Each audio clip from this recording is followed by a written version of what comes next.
Welcome, everybody. I know last lecture must have felt like drinking from a fire hose. I'm perfectly aware of that, and I really apologize that I pulled you through all of this. I just wanted to get the basics of what is important in the context of C++ in general and in the context of this course out of the way as quickly as possible, because, well, we want to talk about parallel computing. We want to talk about how to use C++ for all of that. And I had to make sure that I mentioned at least the basic things in the standard library and how things are laid out there. So if you have questions about this, please feel free to get back to me. I was not able to really convey the full extent and the full amount of implications of everything I touched on during the last lecture, which is not possible in an hour and a half, obviously. But please get back to me and ask questions. We will touch on many of those things over and over again in one context or another. So questions might arise as we go. Okay. So what I thought to do today is kind of a bit more relaxing, to do a lecture more about a bit of math, a bit of beautiful pictures, a bit of C++ obviously as well, and I want to introduce one of the types of parallelism programming and computing offers us today, and try to see if we can have some examples with that. Okay, so let's start. Fractals.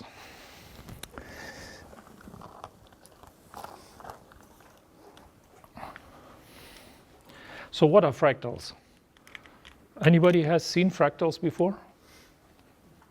Have dealt with fractals? Well, I'm sure you have, because fractals are everywhere.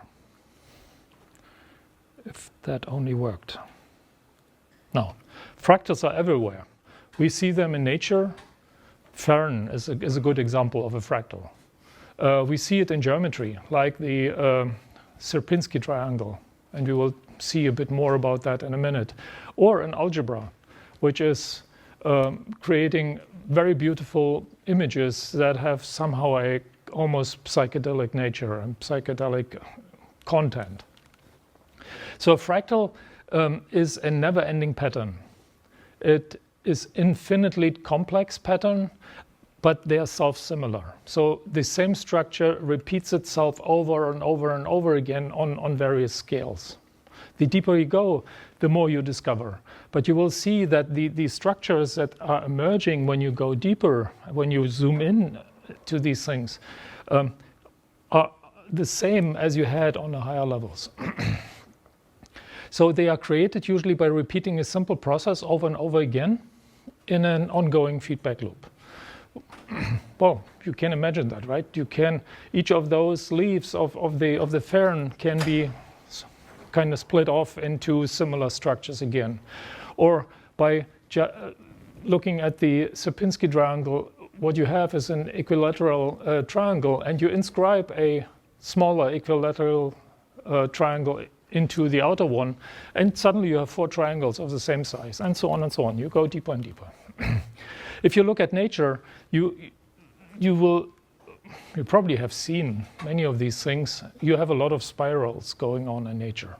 You have these shells of ancient animals living in the sea. You have hurricanes, and we in Louisiana, we are very well aware of hurricanes. And Milky Way, right? It's another spiral. And all these things have all the same kind of underpinning structure.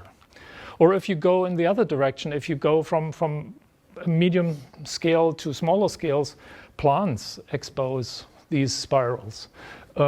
Oil films on water, when you lighten them in a certain way, you get these spirals. Or just an emerging new leaf in a plant. In the end, all of that has the same principal structure underneath it. It's a spiral. And by the way, if you have time, you will talk about Fibonacci numbers. And Fibonacci numbers are a number sequence that very well describe all of that, surprisingly. So we have a lot of various phenomena we have seen every day. Let's look at geometric fractals. As I said, there's a Sierpinski triangle where you inscribe a equilateral triangle into a larger one, and you repeat that process over and over again. And in the end, you get that self-repeating Sierpinski triangle, which you can continue infinitely, essentially. Another geometric fractal is a Koch curve, where you have just a simple line with that inscribed triangle, and you repeat that process by dividing each of those segments into 3 segments and inscribe that bend in the line over and over again. And in the end, you get something that very much describes estuaries and coastlines, right? Some people actually think that coastlines are infinite in length, because the deeper you go, the finer the structure gets, right? And there's no end to discovering new structure just in the coastline. Algebraic fractals, the most well-known one is the Mandelbrot set, and we will look into the Mandelbrot set today a bit more detail. You generate them using some very simple formula involving complex numbers. And we will talk about complex numbers in a minute. And in the end, I will show you how you can generate these things yourself. It's very simple. It's 10 lines of code that will generate these, or 20 lines of code that will generate these images. And you can go deeper and deeper. So I just picked a random video from YouTube that kind of demonstrates that. So it's, as I said, it's almost psychedelic, right? You go deeper and deeper and deeper, and you discover new structures that suddenly pop out of nowhere. And the interesting thing is that it's self-repeating. And we will see another of those Mandelbrot structures in a minute emerging. Give it a moment. We will get there here. See? The same thing we had on the very top. It's emerging again on a completely different scale. So I find that to be absolutely fascinating, because all that's involved is a very simple formula that allows us to create these images. And the interesting thing is that, and you might not realize that, the Mandelbrot fractal is deeply connected to many things in nature, is deeply connected to many things in math. It's connected to the population evolution of rabbits in a controlled environment. It's connected to a dripping water faucet, how the dripping is happening. It's connected to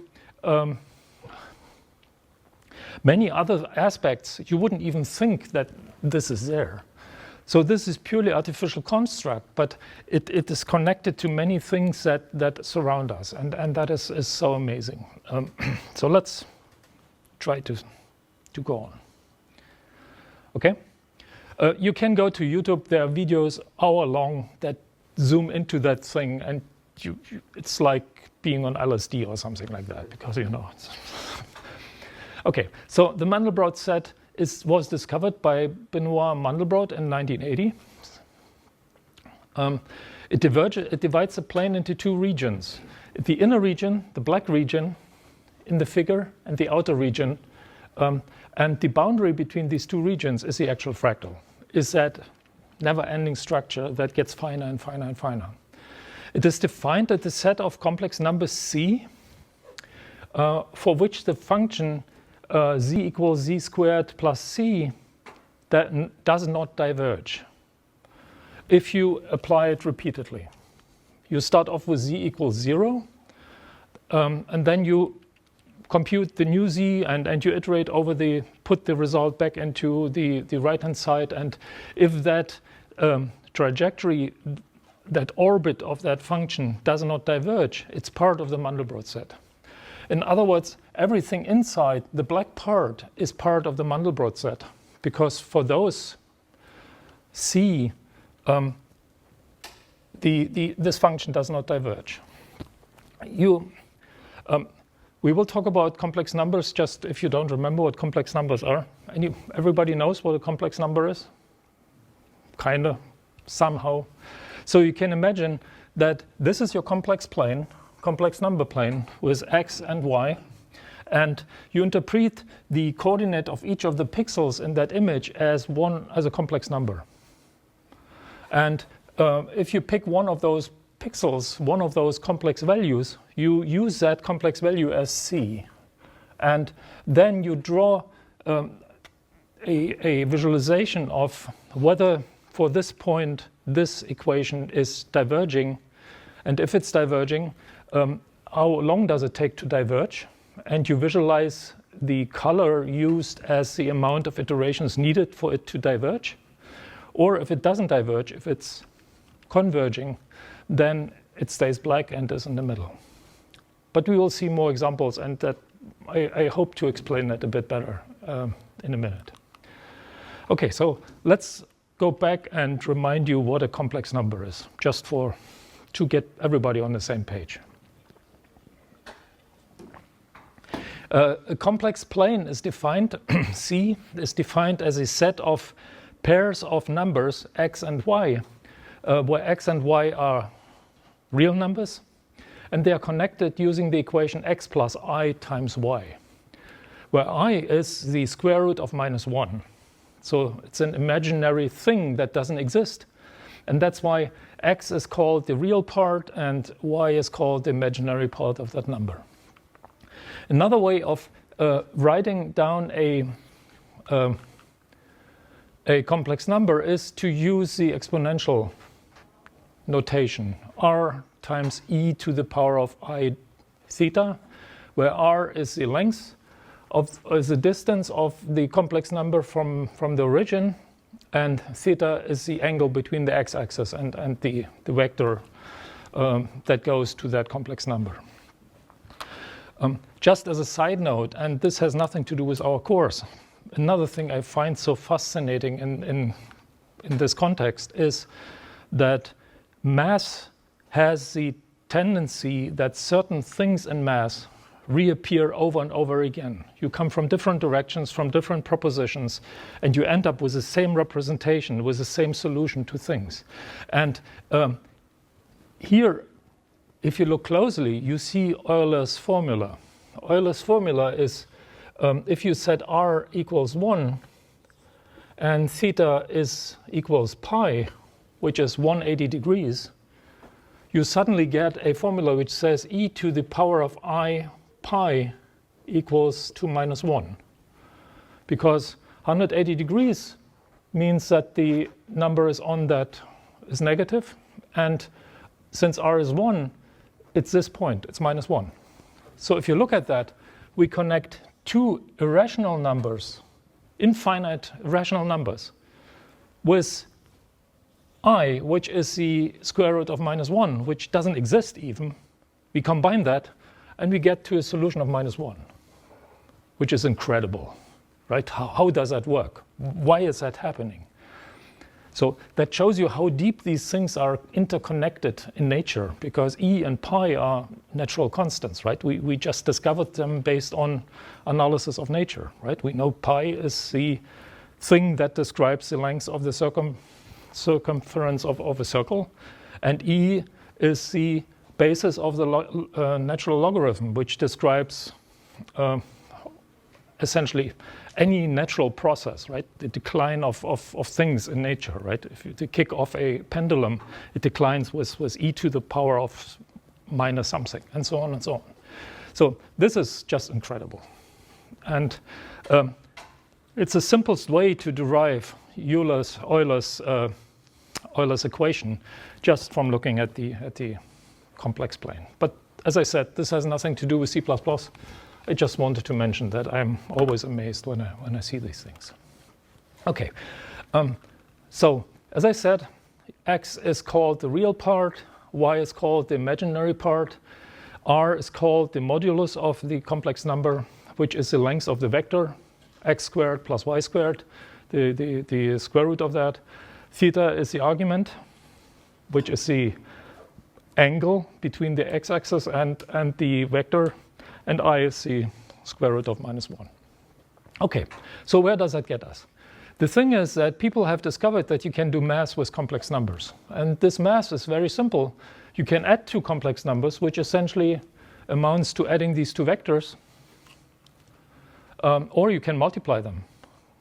And multiplication in the complex plane is defined as multiplying the moduli and add the arguments. And that's it. So just to give you a basis where all of that comes from and what we will do. But I guess I didn't tell you anything new. You should have talked about that in some algebra classes or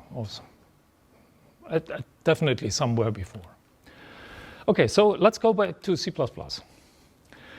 C++ has a data type which is defined in the standard library, which is called std-complex.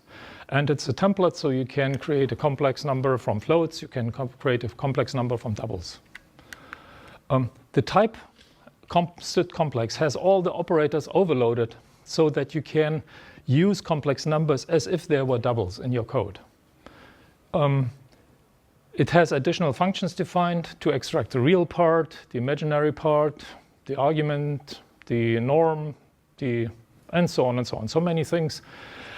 Essentially a full set of math functions that allow you to operate with complex numbers as if they were doubles. So you don't have to bend your brain just to write code that operates with complex numbers. And we will do that today.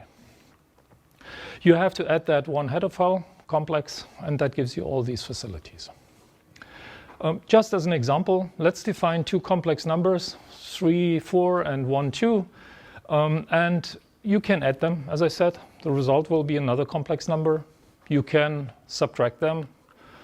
You can multiply them. You can divide them. Everything the way you would expect that to happen. So all the math is done properly under the hood for you. And you don't even notice that you're dealing with two real numbers at the same time. These are treated really as complex numbers. And you can print them to the console, and it will probably use some representation which looks like this. And different platforms might give you different representations, but just for the sake of it, for the simplicity, I just showed it this way. You can extract the real part, right, with std_real. You can extract the imaginary part from a complex number with imag. You can get the absolute value. You can get the norm, which is a length. You can get the argument, which is theta, and so on and so on. So you can do different things, and you can convert it into polar representation as well, so that you get both things out of it, the angle and the modulo. Nothing surprising. I just wanted to list it here for you, for your sake. If you ever have to deal with complex numbers and want to write code with complex numbers, you know that you can use them in the same way as any other floating point type that is out there. Float and double, mostly. Obviously, the trigonometric functions are available as well. So nothing surprising. Okay, so the main takeaway, as I said, is you can use std-complex as if it was a double. It's a regular type in the way we defined regular types. It's even totally ordered. So the less than operator is well defined. So you can sort them. You can handle sequences with standard algorithms at ease, well integrated with the rest of it. So what this demonstrates is one of the powers of C++, because you can define your own operators. And we have done that in many cases already. Just to give you another point in case is if I have a struct, let's call it my complex, which stores two doubles in this case. And I just, for the sake of it, defined the operator that takes two complex numbers of my type and adds them and gives me a new complex number of that very same type.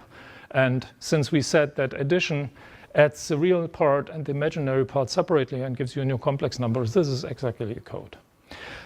As I said, another point in case of how you can create your own type. make it represent something from the real world, and make it behave the way the real world expects it to be, so that the code is conforming to what is expected from the thing you're modeling, right? Here we are modeling a complex number, so the addition is defined in a certain way, multiplication is defined in a certain way, and so on and so on. So this abstraction mechanism that C++ gives you allows you to build these abstractions in code that very closely model the thing you actually want to represent in your code. And that is what I'm trying to convey to you. Okay. Any questions about that so far? Anything? No? Okay. Well, let's have a look at the Mandelbrot set a bit closer. So, as I said, we have a formula z equals z squared plus c, and the Mandelbrot is defined, the Mandelbrot set M is defined as all values c in the complex plane such that if you apply f of c n times starting at 0, it will not diverge. It is bounded. So if the orbit created by that function fc, and that power of n means apply the function n times to its own result over and over again, and if you start at 0 and the function is not diverging, then it's inside that black region we saw. So that we say that c in that case is part of the Mandelbrot set, right? So all numbers, if that is our complex plane, that is the x-axis, the y-axis goes through here, any points in that black region are part of the Mandelbrot set, any complex numbers.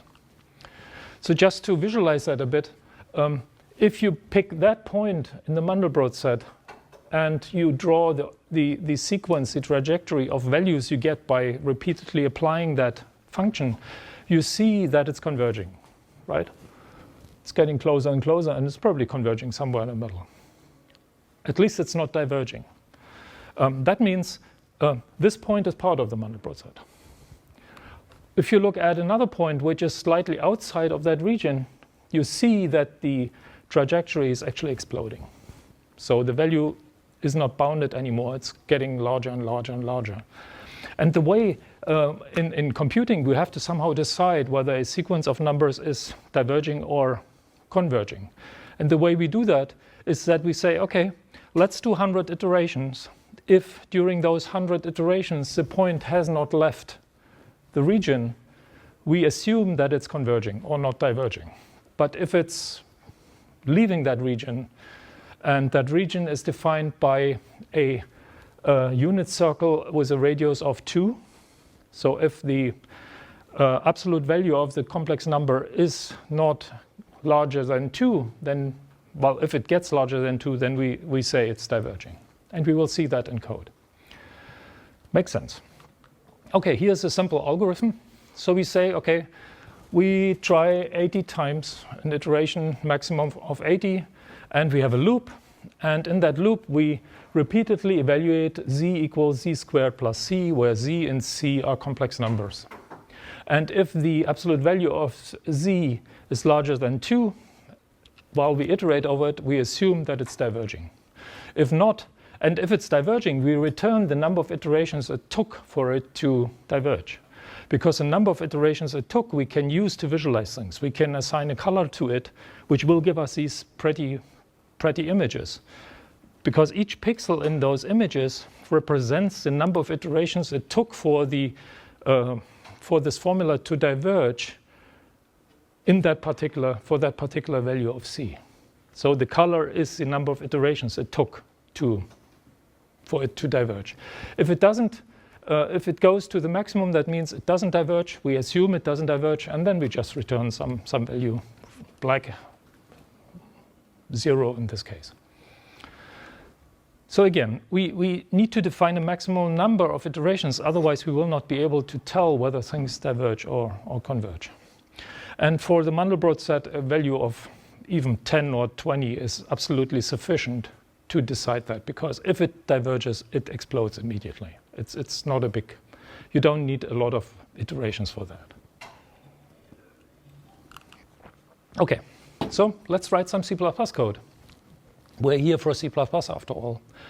So I wrote a function Mandelbrot, which takes our complex number C, which represents the point in the complex plane for which we want to figure out whether it is diverging or converging. Well, in this case, I'm using 100 iterations. That's not a big difference. I start off with z equals 0. And then I'm evaluating that formula over and over again until and if the length of that vector of the current iteration value is larger than 2, then we return the number of iterations it took. Otherwise, we return -1 in this case, just signaling, hey, it doesn't diverge. Simple enough, right? So there is nothing surprising here, and you should be able to understand that code fairly easily already. Now, if we go back to our lecture where I talked about fixed point calculations, this is the function we left off with in the fixed point lecture. Essentially a function that returns two things. It returns the number of iterations it took. It returns the last value it computed in a pair. And it takes 4 arguments. A function that is performing the next iteration, just to remind you, a function that is used to test whether we want to stop the iteration or whether we want to continue. Int is the number of the maximum number of iterations, and some initial value for our data we want to start. I'm not going into details. You just go back to the lecture. We spent a whole hour and a half just about this. But my point is that we now can rewrite our Mandelbrot function using the fixed point function we had before easily. Right? We say, okay, instead of doing the iteration ourselves, remember fixed point is just a glorified for loop where we customize the body and the termination condition using lambdas. So in this case, our recomputation, our body is just the formula we are interested in, and the termination condition doesn't need the previous value. It just looks at the current value and says, okay, if that's larger than 0, then just terminate the thing. Nothing unexpected. The other 2 arguments is the maximum number of iterations and the starting point, the initial value, which is 0. Easy enough. And since we want to return from the Mandelbrot function -1 if it's not diverging, we have to somehow interpret the number of iterations and say, okay, if the number of iterations it took is actually equal to the maximum number of iterations I wanted to use, I'm returning -1. Otherwise, I'm returning the number of iterations from my Mandelbrot function, which is exactly what we need, because the number of iterations is what we want to convert into the color, right? The number of iterations will give us a color in a certain point. Again, should be straightforward and not interesting. The only thing you might not have seen is the way fixed point returns a pair of values. And you want to unpack those, right? You want to be able to deal with both things separately. And the way C++ does that, very similar to tuple unpacking in Python, for instance, right? In Python, you can simply assign a tuple to a sequence of arguments and it will unpack the tuple. Here, you have to specify the variable names in this particular syntax. I'm using an underscore for the value because I'm not caring about the value, just to say, hey, I don't care. It's just a placeholder. And the iterations is the second part returned from fixed point, which we can use later on. So again, just a note of a C++ feature that allows us to write that code in a very clean way without having to think about what is actually being returned from fixed point. And we can explode that pair into separate variables as needed. Okay, what next? What we have to do now, remember, we want to use that Mandelbrot function. We want to use it to generate that image.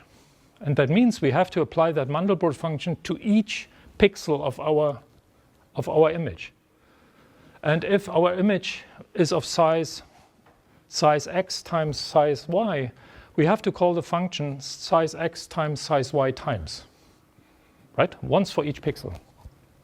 And instead of using a loop, I'm just using for each here to remind you, for each is a standard algorithm that takes a pair of iterators and invokes the given body, the given lambda, for each of those iterator, for each of the values of the iterator dereferenced.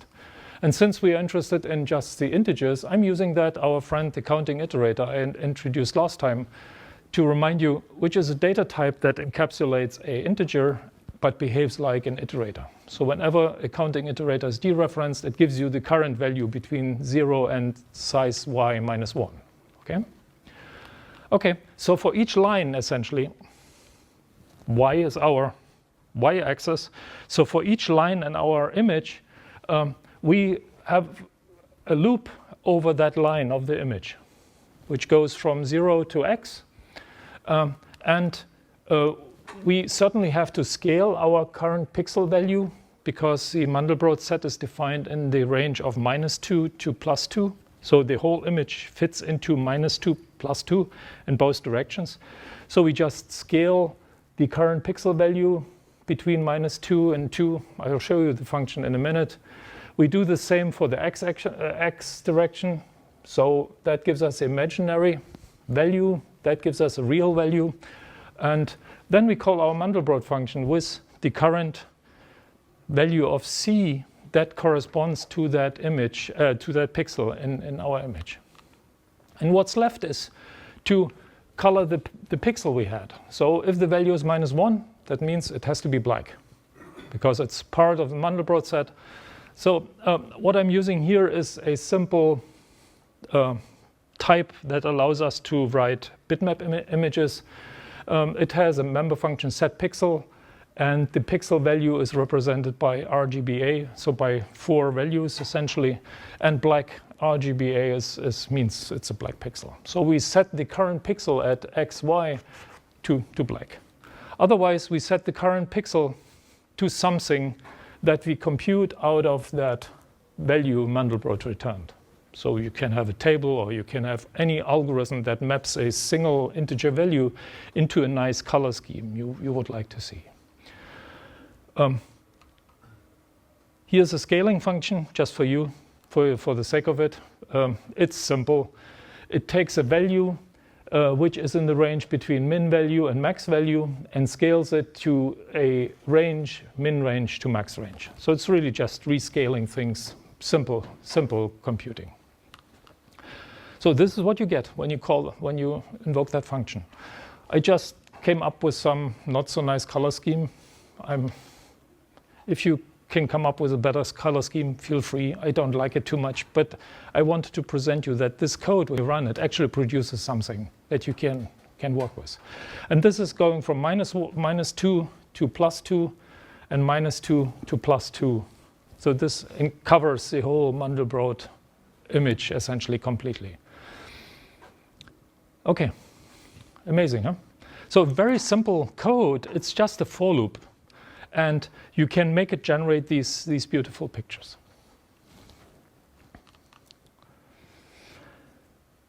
Now, this is a class about parallelism.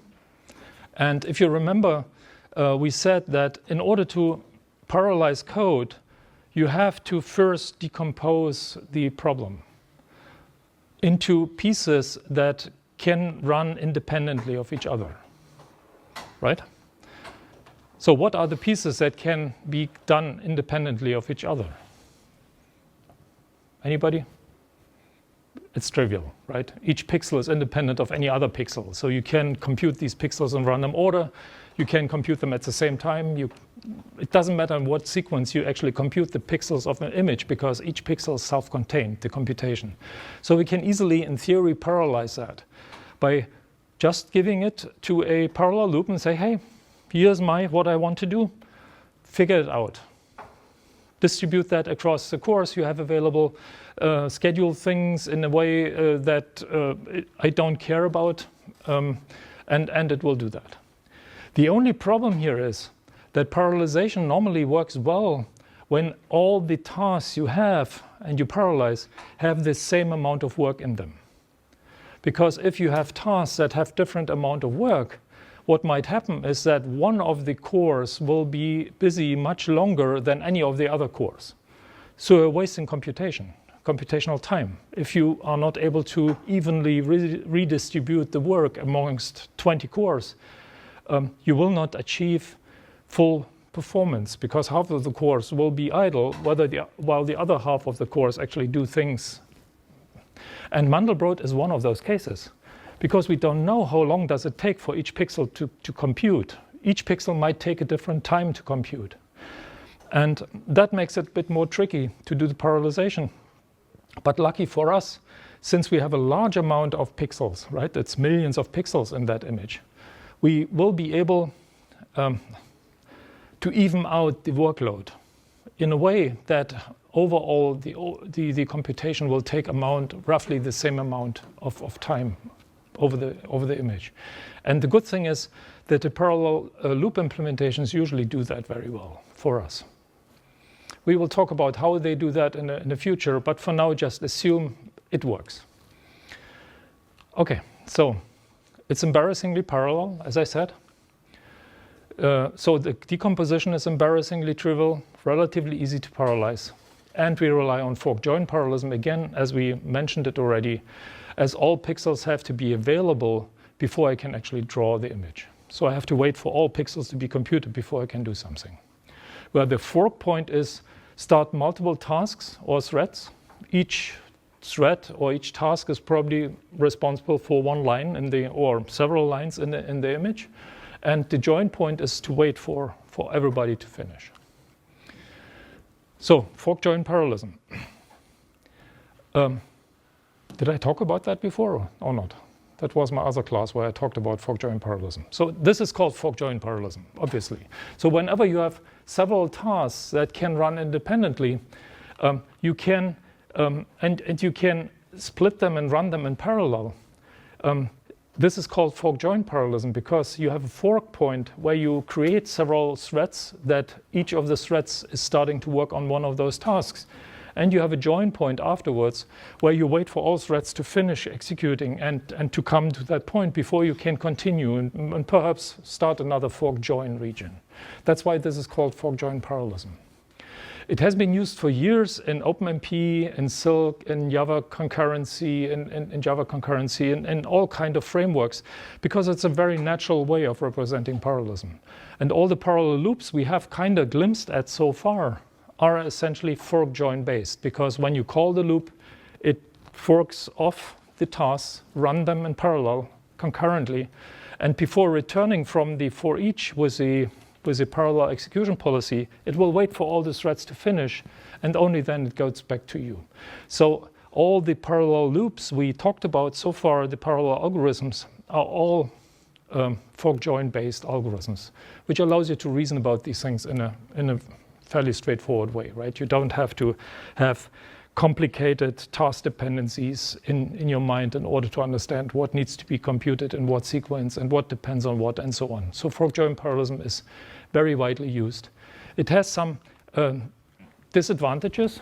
As I already said, if you have kind of the fork point here and you spawn off several threads, it could happen that some of those threads actually have more work than the other threads.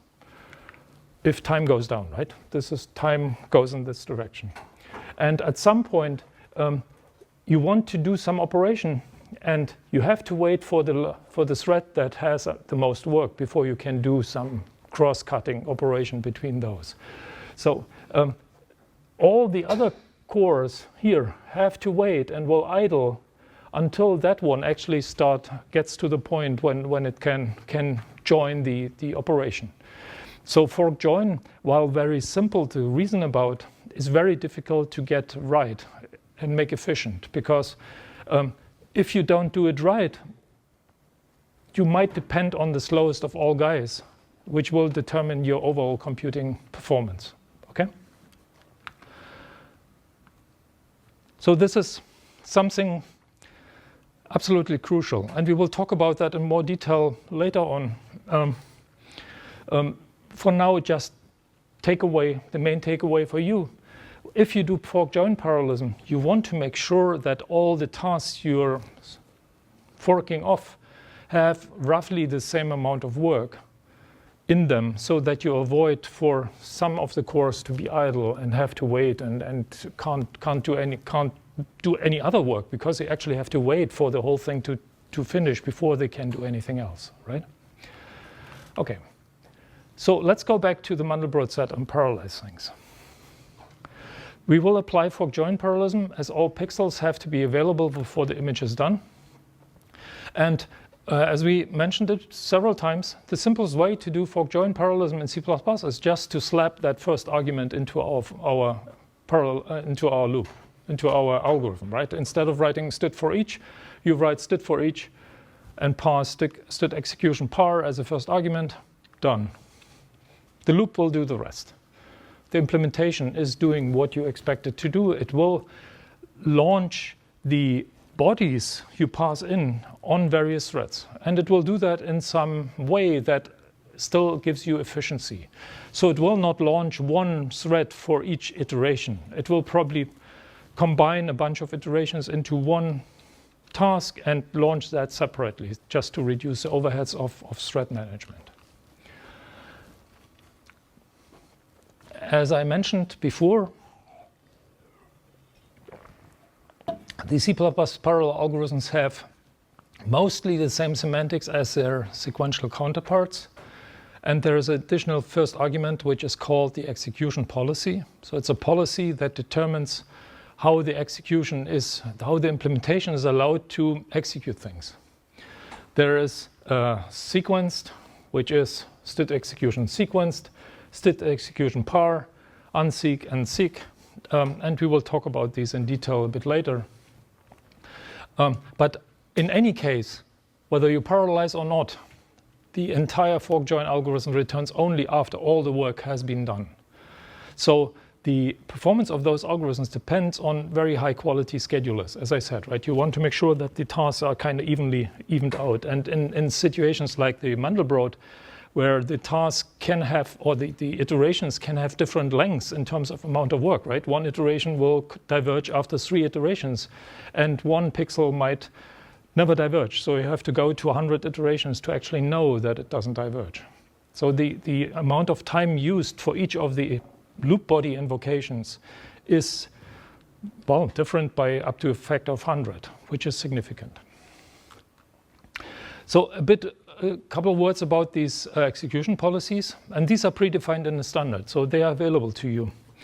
SAG is essentially the same as not supplying an execution policy at all. It just instructs the implementation that the iterations must be executed in order on the calling thread. So essentially you enforce sequential execution of that algorithm, which is the same as not specifying execution policy. The par execution policy means that iterations can be reordered and can run on arbitrary threads. So you allow the implementation to parallelize things. Seg and unseg and par unseg are special execution policies that additionally instruct the compiler that it's allowed to do vectorization. And we will talk about vectorization a bit later today. For now, just take it as for completion's sake only. These other two, we might not ever use them, but I want to list them so you know they exist. Well, 100 parallel algorithms are there for your taking. Okay, so now let's parallelize the Mandelbrot code, right? All I do is I slap that std execution par on it, and the rest is actually absolutely unchanged. Same thing. So I haven't changed anything except that one argument I added to the algorithm, which parallelizes things, and if you have 40 cores, it hopefully speeds up things by a factor of 40. If you have 128 cores, it possibly speeds up things by a factor of 128. Well, it will not, but it will definitely speed up things significantly. Okay, the other thing, I introduced the HPX for loop already, right? Here we had the counting iterator, and counting iterator is always an awkward thing to use because you have to jump through an additional hoop of mental understanding of what is actually going on, right? You have a loop that operates with iterators, but eventually you're actually interested in integers only, right? You just abuse the counting iterator forces into submission to operate on integer boundaries instead of on iterators. HBX gives you another parallel algorithm which is called for loop, where you can just supply the integers directly. And I wanted to mention that here because that might simplify your code in the future if you want to write these things. If you want to convert a simple boundary-based, integer-based loop into a parallel loop, well, for loop is your choice because it's a direct replacement of a normal loop. Well, the rest is the same. I haven't changed that at all. Okay, so just an exercise. So far, Mandelbrot.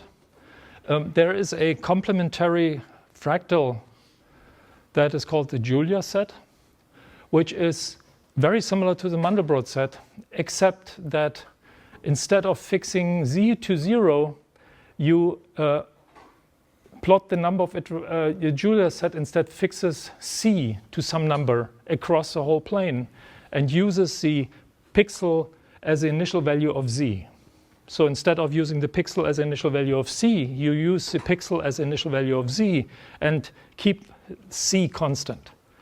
And that generates a completely different set of images, by the way, that are self-repeating in the Mandelbrot set, hidden in the Mandelbrot set when you zoom in everywhere. So you find the Julia set as part of the Mandelbrot set again and again. Just as an exercise, implement that. It's not difficult. All you have to do is instead of passing 0 to the Mandelbrot function, you pass the pixel value and you pass a constant c. And here are a couple of suggestions what you could use for c to get very, very beautiful images. Try doing that. So this produces very similar workload to the Mandelbrot set, but produces completely different images, just for the sake of it, if you want to play with it. And the code is in the repository, which is linked from the lecture. So you don't have to come up with the code from scratch. You can just use what's there and play with it. Okay? Okay. Any questions so far? Good. I want to introduce to you what's called Flynn's taxonomy. Michael Flynn came up in the 1960s. So before people even started thinking about multi-core machines and more complicated architectures in the 60s, right? He came up with a classification that allows us to classify parallelization problems. And what he said, just based on the multiplicity of the instruction stream and the data storage. So you can have one instruction stream and one data element, which is what he called single instruction, single data, which is nothing else but the plain old sequential execution, right? You have one core that operates on one instruction stream, on one data element at a time, and that's it. So SID, SISD. SIMD is an architecture which was already known at that time, which essentially represents vectorization. You have one instruction stream, but you have several arithmetic units that work in lockstep. So instead of operating on one double at a time, you operate on a vector of doubles, which is 4 doubles, 8 doubles at the time. But the condition is that all operations on those 8 doubles are the same. So when you add, in this context, you add for all 8 numbers. And we will see a couple more examples for that. And to modern multi-threading is MIMD, multiple instruction streams, right? Each core is doing something completely different, and each core works on multiple data. The remaining one, MISD, multiple instructions, single data, doesn't really make sense in our context, but it is used in systems where you need resilience, where you do the computing on 2 or more instruction units at the same time, and then you make sure that the result is the same, like Space Shuttle or whatever, right? Where you have these backed up systems where instead of having one system, you have several, and you find out whether one of the systems actually produced garbage, which in the Space Shuttle case is just caused by the radiation in space, right? So the radiation space might flip bits in your computing and might produce arbitrary bad results. So you want to be sure that you can diagnose these things. So let's not worry about the this MISD. But Flynn was really a visionary, because at the time when nobody was thinking about more complicated parallelization schemes, he came up with that classification. So just to give you an example again, single instruction, single data just means you have one processing unit, you have one data pool, you have one instruction pool, and you have normal sequential execution.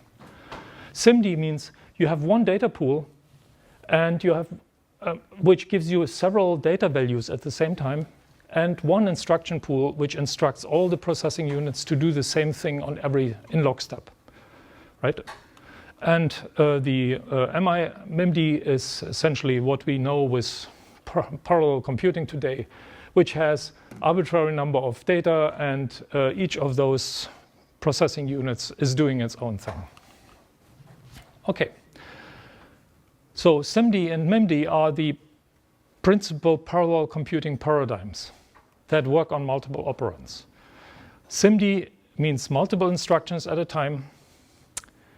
All execution units execute in lockstep, but each have their own data. So you have one instruction stream, and you have several operands, and you instruct all your execution units to do the same thing at the same time. In modern architectures, x86 has so-called vector registers.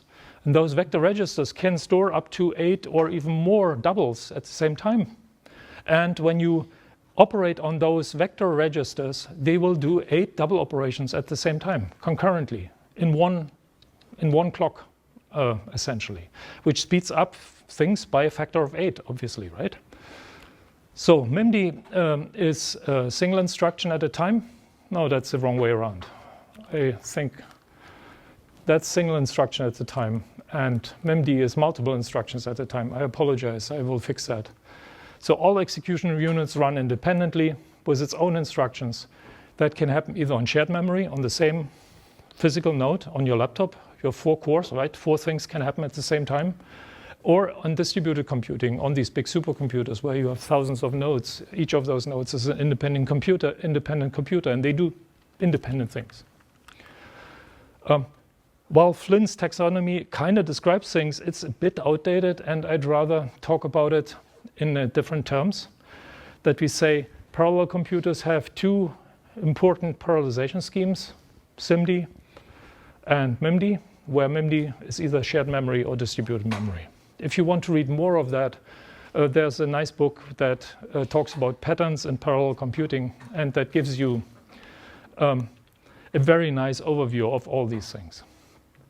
The important thing to take away from this slide is, again, HPX, because what we've done is we have tried to unify all of that under a single umbrella with a very uniform API, so that you can do all these things without having to reason about different execution schemes. You have the same API for doing SIMD and for MIMD and for other things. And that topic will occur over and over again. We will talk about that many times. Yeah, we'll come back to that soon. Okay, so let's talk about SIMD in x86. Just as an example. The problem with SIMD is that there is no C function that allows you to, well, there is in some way, but there's no direct function where you can tell the compiler, please do that, vectorize that. Because the opcode is just an example of opcode which works on 3 registers, which has that very weird name. And it does an addition on 0 plus 1 and puts the result in the register YMM2. If you want to do vectorization, you have to write assembly code, essentially, at least up to now. And this is something which is very difficult. The other option is you rely on the compiler to figure it out for you. Many compilers can do that, at least in certain contexts. They can figure out, okay, this is a loop that goes over doubles, and I can see that I can vectorize that. I can combine 8 of those iterations in one iteration, and just instead of doing it one by one, load all the 8 doubles of the next 8 iterations into a vector register and then do what needs to be done. So the essence of vector operations is that you have large registers that contain not one double, 64 bits, but up to 512 bits, which gives us, what, 8 doubles. And when you load 8 doubles in here and you do an addition operation, these 8 additions will happen at the same time with the same speed as if you were adding 1 double, which gives you a effective speed up of a factor of up to 8.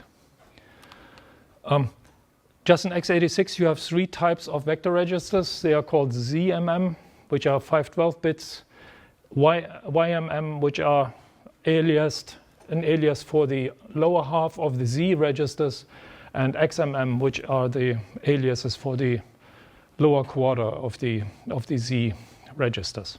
You have a whole bunch of these vector registers available in every x86 and in other architectures as well. So how do we program these things? Well, I suggest we do it in the C++ way. I suggest we don't write assembly code. I don't want to write assembly code.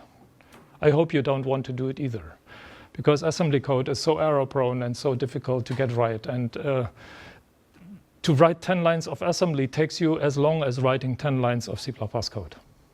But the amount of work you can do with C++ is much higher, so you see the benefit. So how do we do that in C++? Well, C++, at least starting with the C++26, which will be released next year, the new standard, will introduce a data type which is called stdsymd. Stdsymd T, where T is any type that can be vectorized. Usually integral types, integers, longs, doubles, floats, these kind of things. For us, in this course, we limit ourselves to C++23. This type is available as std experimental SIMD. It's the same thing. It's just not in the standard namespace yet because, well, the standard has not been released, so people have put it in that experimental namespace. But it's available to us. We can use it in the course, so we can play with it. And I said T can be any integral or floating point type. It depends on the architecture. It depends on how many of those you can put into the SIMD. Depends on the architecture, right? Some architectures allow you to do vectorization for doubles. Some architectures have larger vector registers. Some architectures have up to 1024 bits in vector registers, ARM, for instance, RISC-V, and so on. Okay, so that gives us portable types because SIMD can be used in a portable way because the compiler will generate vectorized code based on that whenever you use SIMD. So you can structure data for more efficient SIMD access using that. In the end, an object of type SIMD behaves analogous to an object of type T in the same way as complex behaves analogous to a double. And SIMD stores and manipulates many values. So you can think of it as a struct that has 8 doubles in it, or 4 doubles in it. So it's a very simple abstraction that instead of carrying 1 double, it carries 4 or 8 or however many doubles the architecture supports. And it has all operators overloaded in a way that it will generate efficient vectorized code for your processor. So when you use SIMD, the compiler will automatically use the appropriate vectorization commands underneath without you having to write assembly code. Okay, some examples. I just use std experimental and define an alias for the namespace because I'm lazy to type std experimental all the time, so I shortened it to stdx. So a SIMD can be initialized by a single integer, and that means it will distribute that integer to all values that are stored in the SIMD. So when I print that out and assume that it contains 4 integers, it will print the 4 integers. I can initialize it with a lambda, which is interesting. That means that for each of the elements in that SIMD, it will call the lambda, and whatever that lambda returns will be used as the initial value for that particular element in the SIMD register. So in this case, I will go from 0 to this amount of values in SIMD, so it will just initialize things with -2, -1, 0, 1. Easy way to do more complicated initializations of these things. Reduce is a function, in this case, that does a horizontal operation. So it does not apply the operation to all elements of the SIMD, but it goes across and adds up all elements of the SIMD. instance, so you can do reduction operations across all the values that are inside as well. And you can apply all kind of math operations to SIMD, and they will not produce a single result, but they will produce a SIMD which contains the application of the corresponding function to each of the elements. So that will compute the lengths of the vector represented by the 4 SIMD values or whatever. Okay. Just for completeness sake, that print function I'm using here, I'm showing it to you so you can understand it. It will just access the elements of each inside the SIMD one by one and will print them out. So it's another way for you to see how you can deal with that SIMD type and how you can assign things, extract things, how you can use that. Okay, there's one problem though. If I want to write a function that gives me the absolute value of a double, you will probably write it this way, right? If x is smaller than 0, just invert the sign, otherwise don't do anything. Now, in this case, we have a SIMD value. Anybody any idea why this doesn't work if I write it this way? How many values are hidden in that x? 4 or 8. So which of the values do I invert? All of them? One of them? The third of them? So this code doesn't work anymore when we use SIMD, right? Is that clear? I think so. So that's why the SIMD library introduces a new facility which is called SIMD select, which evaluates that expression and applies the operation only to those for those parts of the SIMD vector for which the condition is true. So this will negate only those elements inside x which are actually smaller than 0. So we have to rewrite code, unfortunately, a bit. We can't use this straight code. We have to write it this way when we are dealing with SIMD. So what is that thing returning, x smaller than 0? Well, that thing returns what's called a SIMD mask, which is a special SIMD type that holds booleans, where each boolean corresponds to the condition evaluated for one of the elements of the condition. And all relational operations are defined on SIMD are defined in a way that instead of returning a bool as before, they return a mask, so that each of the elements in that mask give you the condition for that corresponding element in the condition itself. So every boolean in M represents the result of one element of X. The good thing is that in this case, it masks out all elements for which the boolean is false. So this operation will not proceed for those elements where it's false. But the important thing is, and that we will see why that's important, is that SIMD select is overloaded for normal bools. So there's a function which is called SIMD select. So you can use SIMD select with a normal double here as well, and it will do the right thing. Which again, if you think about our tendency to write generic code, will allow us to apply code or write code in a way that works for normal doubles and works for SIMD elements in the same way without having to provide two versions of our functions. Okay? Okay, so let's do, obviously, well, that's where all that goes to, right? How do we apply the SIMD stuff to Mandelbrot? Because Mandelbrot is perfectly vectorizable, right? I could just load 4 pixels into a SIMD register and apply the Mandelbrot algorithm to all 4 of them concurrently. And the architecture can support that, because all what we do is we multiply numbers and we add numbers, right? So there is nothing special about that. But let's step aside. SIMD is especially interesting in loop scenarios, where you have a loop and you have a large number of doubles and you want to apply certain operations to each of the doubles in that loop. So you can combine 4 or 8 iterations with 4 or 8 consecutive values you want to operate on in one iteration. You can load 8 of those in the SIMD register, and instead of executing 8 iterations on the loop, you do 1 iteration on the loop that operates on 8 of those, right? Which gives you a speed up of factor of 8, essentially, because instead of doing 8 multiplications, you're doing 1 multiplication in terms of time effort you're having.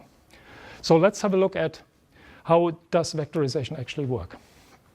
So in normal non-SIMD iterations, you iterate over an array in a simple way, right? You just have a vector of data of some floats, and you have some iteration boundaries, and you call a function that is doing something to the nth element of that array. Very simple. The equivalent algorithm to use is this, right?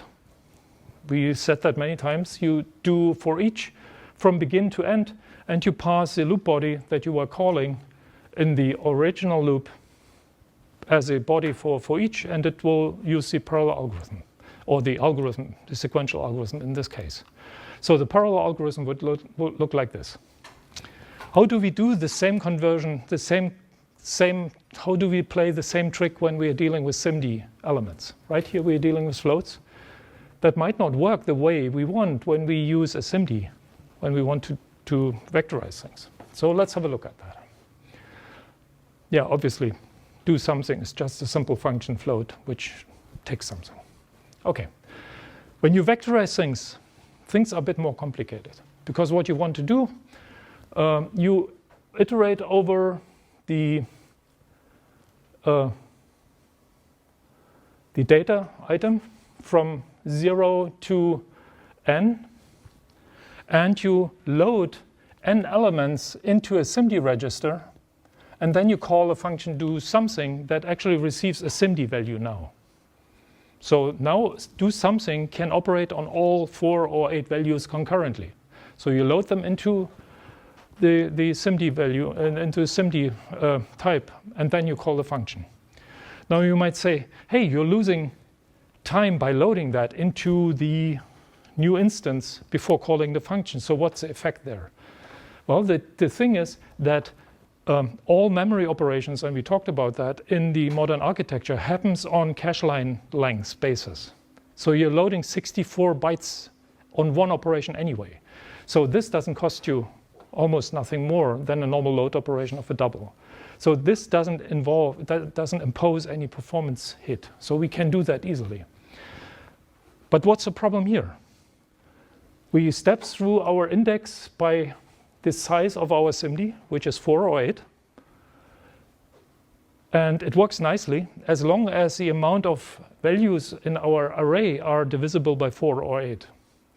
But if we have elements left over afterwards, we have to do a second loop which calls the same function, but this time on the scalars, until we get to the end of our sequence, right? Otherwise, we lose the last 3 elements in our sequence, and we don't apply our loops to that one.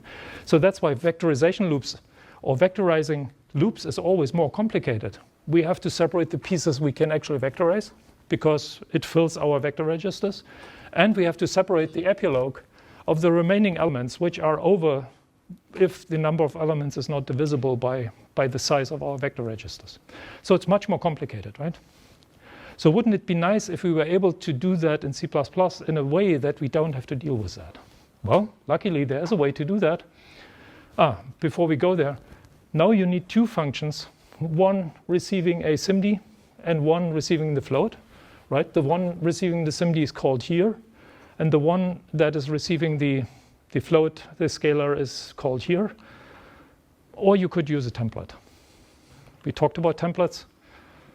It's essentially a way of avoiding to have to write the same function twice. And as I said before, the mechanisms that are implemented allow us to have exactly the same code here and here. So what's the point of duplicating the function if we can turn it into a template and it will work just as well? Okay, so the equivalent algorithm for the 2 loops I showed before is this. And please note, The execution policy is now something new. It's called SIMD. And please don't confuse that SIMD with the stütz SIMD stuff. It's just the same name, but it lives in a different namespace. That lives in the execution namespace. And that execution policy, SIMD, will do exactly what I showed before. It will create two loops, will do something on vector registers for the first elements until it hits the boundary of the vectorization, and will call the scalar version of the function for the rest of the elements. It will do that for you, just like that. So just by passing a new execution policy to our HPX for each algorithm, you will get vectorized implementation, vectorized execution free for you. Please note we have to use the HPX versions because the execution SIMD is not supported in the standard. They're talking about it for 8 years, but as I already mentioned, standardization is a very long process, so we might never get it. So we just implemented it for our sake, and it works very well. If you want to parallelize at the same time, so parallelize and do the vectorization. So do the vectorization on each of the loops, on each of the threads. You just use parsimd, which does both. It parallelizes things and vectorizes things at the same time. Okay, and now our function is a lambda. Well, you can use a lambda, you can use a normal function, but same thing. You just pass a function to the for each algorithm. But note, the for each algorithm will call two versions of that function. One with a vectorized argument and one with possibly with a scalar argument if there is left over in the end. And I'm almost done, so we're almost through. Okay, let's rewrite our Mandelbrot function now with SIMD. What I've done is I pass the Z is now a SIMD register of complex numbers, and C is a SIMD register of complex numbers, and the count is not a single-sized T, but each iteration, each of those 4 numbers can have different iteration values because the iterations might go for a different amount of time, right? Each of those values can have a different divergence behavior or a different number of iterations until they diverge. So that's why we have to pass in as many counts as we pass in complex numbers. Okay, so same code, magic, right? SIMD has multiplication overloaded and will do the right thing depending on what's in the SIMD thing. So this is our computation, and it will operate and will generate vectorized code for us on the complex numbers. Now we have to play the trick with a mask, right? It's a bit more complicated. So the absolute value of Z gives us a SIMD mask, which is true for the elements where that condition is true. But different iterations can have different iteration numbers. Different values in Z can have different iteration numbers. So we have to make sure that we assign our current iteration number only to those that have turned divergent in the current iteration. And we do that by remembering the current mask here, compare it with the mask we had in the previous iteration. That's the exclusive OR operation. Everybody knows what exclusive OR is. Essentially, that leads to the fact that only the ones that have the bits that have been set in the current mask compared to what was in the previous iteration, only those will get the thing assigned. So we assign only those elements that actually have turned divergent in the current iteration, nothing else. If all of them are divergent, then we return. Otherwise, we just assign the current mask, the combined mask to the current one and repeat. So this is a code that does what we talked about with complex numbers with SIMD. And now look closely. The only thing that changes is the types on the function header. The code itself doesn't change at all. Isn't that cool? And that's because, as I said, that SIMD select works with plain bools as well, right? When I use this code, this will turn into a plain bool because this is just one double, right? or one complex. So, which again gives us the idea that we can use a template, right? These functions are identical. Why not turn it into a template function? Instead of writing two functions, one for the SIMD version, one for the scalar version, why not write a template? Same thing, I just turned the corresponding arguments into template arguments. The rest is 100% the same. Okay, we're almost done. As I said, it's slightly more complicated because we have to deal with that SIMD select thing. Otherwise, it's identical. And now the function we wrote is fully generic. We can call it with complex floats, and we can call it with SIMD complex floats. Same thing, compiler will generate the code for us in two different versions. Okay, and now let's apply that to our code we had before, but just instead of doing what we were doing with simple floats and with simple complex numbers, we do the same thing with SIMD complex numbers. Again, almost the same code, and we will get a vectorized version of the inner loop and a parallelized version of the outer loop.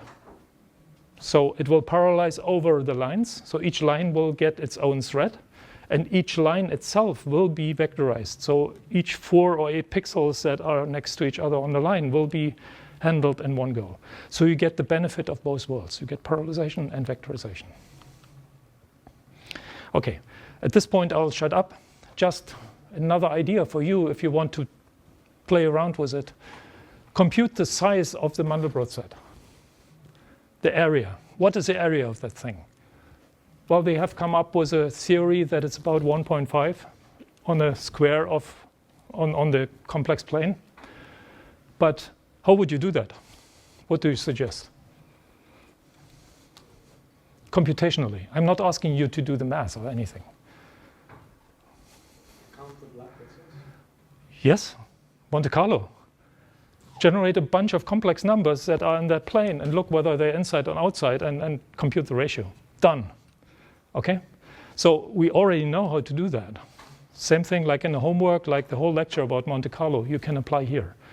Try to do it. Easy to do. You have the Mandelbrot function, which allows you to compute the Mandelbrot. You don't have to think about that. So all you need is a bunch of random numbers and figure out whether the current pair of random numbers is inside or outside and compute the ratio. Nice exercise for you. Okay? So have fun with that. I will delete this slide from the slide deck so you don't cheat. And if you want, parallelize the whole thing and play around with it. So there's plenty of opportunity for you to play with that very simple algorithm with the benefit of generating beautiful pictures, which is always a motivation, right? Okay, let's look here. Let's zoom in here, and so on and so on. So please do that, okay? So far, so good. Thank you so much. As a reminder, next week's Thursday lecture will be canceled. So we will meet on Tuesday, but not on Thursday, okay? Thank you.